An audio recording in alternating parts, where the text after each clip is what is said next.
Good afternoon. It's been a while. For those of you who don't remember, my name is Ned Price. I'm the spokesperson here. It's good to be back with you all.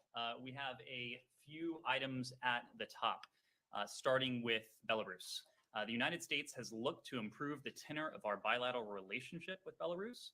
That effort has received broad bipartisan support across administrations. We still want to see Belarus succeed as an independent, prosperous, democratic country. However, the events surrounding the conduct of the fraudulent 2020 presidential election, the violent and repressive tactics in its aftermath, and over 300 political prisoners cannot be ignored. Many American officials have conveyed these sentiments directly to Belarusian authorities since those elections. In 2015, the Department of Treasury issued and has since extended annually a general license authorizing transactions with 9 state-owned enterprises in Belarus. We did this because of notable progress at the time in the field of human rights, and specifically due to the release of all political prisoners. Regrettably, we find the human rights situation has deteriorated to arguably the worst point in Belarus's independent history. With more than 300 political prisoners currently detained in Belarus, the department is unable to recommend another extension at this time, particularly in light of the sense of Congress expressed in the 2020 Belarus Sovereignty and Democracy Act. The current extension will expire on April 26th.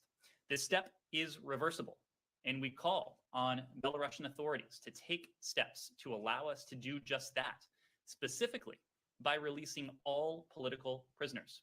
The Lukashenko regime is still able to take these necessary steps to reverse course, release all those wrongfully imprisoned simply for peacefully disagreeing with the authorities, espousing different views, or daring to compete in an election. We call for the full and unconditional release of all political prisoners and the cessation of violence by the authorities against the Belarusian people.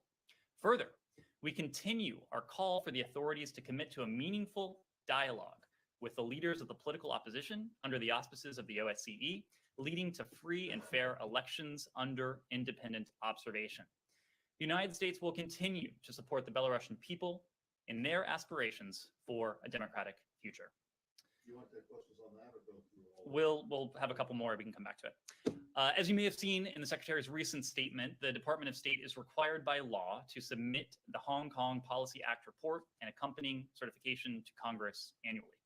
This year's report details the actions taken by PRC and Hong Kong authorities to further erode Hong Kong's high degree of autonomy and freedoms during the reporting period, which entailed June 2020 to February of 2021.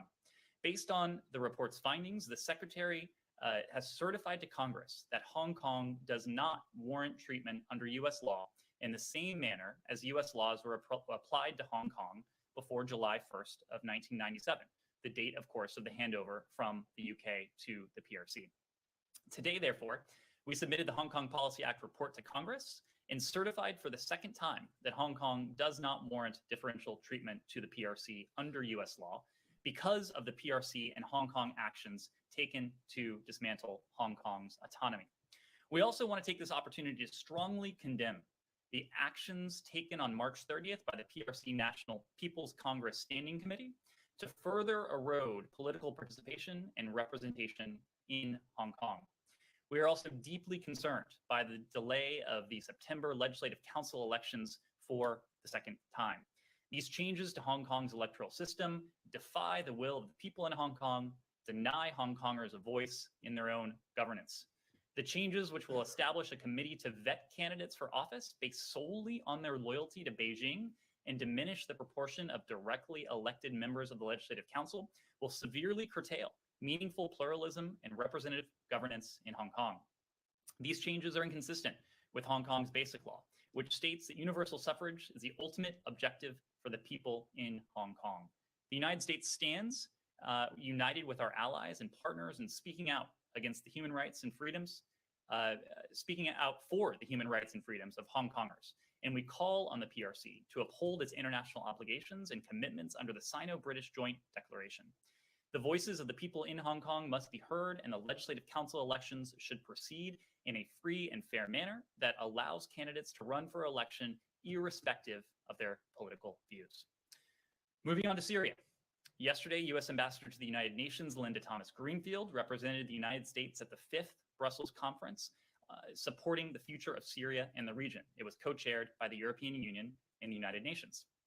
Ambassador Thomas-Greenfield announced more than $596 million in new humanitarian assistance for the Syria crisis response, continuing long-standing U.S. leadership in alleviating the suffering of vulnerable people in line with both our values as a nation and our national interests. This brings U.S. humanitarian assistance to more than $13 billion since the start of the crisis.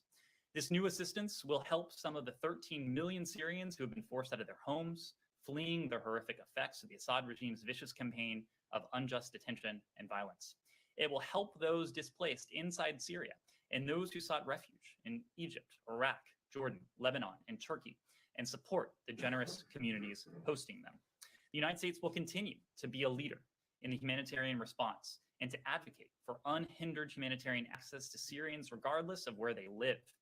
To that end, we will work with the UN Security Council to renew and expand the UN's authorization for cross-border access to deliver humanitarian aid to Syrians in need. I'm sure many of you heard Secretary Blinken's impassioned plea during the UN Security Council session the other day to do just that. In other news, yesterday, the United States and Cabo Verde participated in our 3rd bilateral partnership dialogue, reaffirming cooperation between our two countries that will strengthen our economic ties, expand our educational exchanges, and further enhance our security coordination. The United States is proud of its long friendship with Cabo Verde, which is a model of human rights and democracy, and we deeply value our rich history of relations over the past 2 centuries. As yesterday's partnership dialogue underscored, we will continue to closely work with Cabo Verde to expand trade and investment and cooperation on secure telecommunications networks, as well as pressing challenges including recovering from the pandemic, confronting the climate crisis, and improving maritime security. Focusing on the global pandemic for a moment, the U.S. announced on Monday that the U.S. government will co-host a vaccine alliance event with Gavi, our partner in COVAX, which is working to provide COVID-19 vaccines to 92 low and middle income countries. In February, President Biden announced the United States providing an initial $2 billion out of a planned $4 billion to COVAX. This event will bring together world leaders, the private sector, and partners from around the world to mobilize additional resources and commitments needed to end the pandemic. Secretary of State Blinken, U.S. Acting Administrator Gloria Steele, and Gavi Board Chair Jose Manuel Barroso will all deliver remarks. While we continue to distribute vaccines for Americans as quickly as we can, it is also imperative that we contain the global spread of COVID-19 and emerging variants. We must win the race between getting all of humanity vaccinated and the emergence of new and even more dangerous variants that have the potential to threaten us all. While the U.S., through USAID, is the world's largest donor to global COVID-19 vaccination effort, no nation can act alone in a global pandemic, and that includes the United States. Equitable access to vaccines is critical to reduce the tragic loss of life in the pandemic, recover the U.S. and the global economy, and keep Americans safe. And finally, in recognition of Transgender Day of Visibility, the United States stands with the international community to celebrate the courage and resilience of transgender and gender nonconforming persons around the world and to acknowledge their efforts to achieve equality and justice in the face of adversity. The United States is committed to continuing to advance human rights and fundamental freedoms around the world. We call on all governments to honor their commitments under the Universal Declaration of Human Rights to promote and protect the human rights of all individuals, which of course includes lesbian, gay, bisexual, transgender, queer, and intersex persons. With that, Matt. I think that was close to a record number of toppers. 6, almost 9 minutes. Anyway, so I've got 2 very brief ones on the Middle East, but I want to start with Belarus because I have some very quick questions about your opening on that. One, you said that these 9 state-owned businesses are basically at risk of losing their authorization. Is there any indication that they have taken advantage of the authorization since it was, I mean, what do they stand to lose here? Do you know, or could you find out? Secondly, you said that the department is, at the moment, is unable to recommend another extension of this. Isn't it the case that this is a Treasury decision? So Secretary Yellen could basically say, yeah, well, that's a nice recommendation, but I don't agree with it, right? And then do it anyway. And then lastly, I just wanted to find, what's the status of the ambassador, who's been kind of bouncing around Yep. in the region with that? Well, you're referring to Ambassador Julie Fisher. As you know, she continues to be our ambassador to Belarus to represent our interests and our values when it comes to the challenges in Belarus, when it comes to America's support for the people of Belarus who are standing firm against the repression of the Lukashenko government.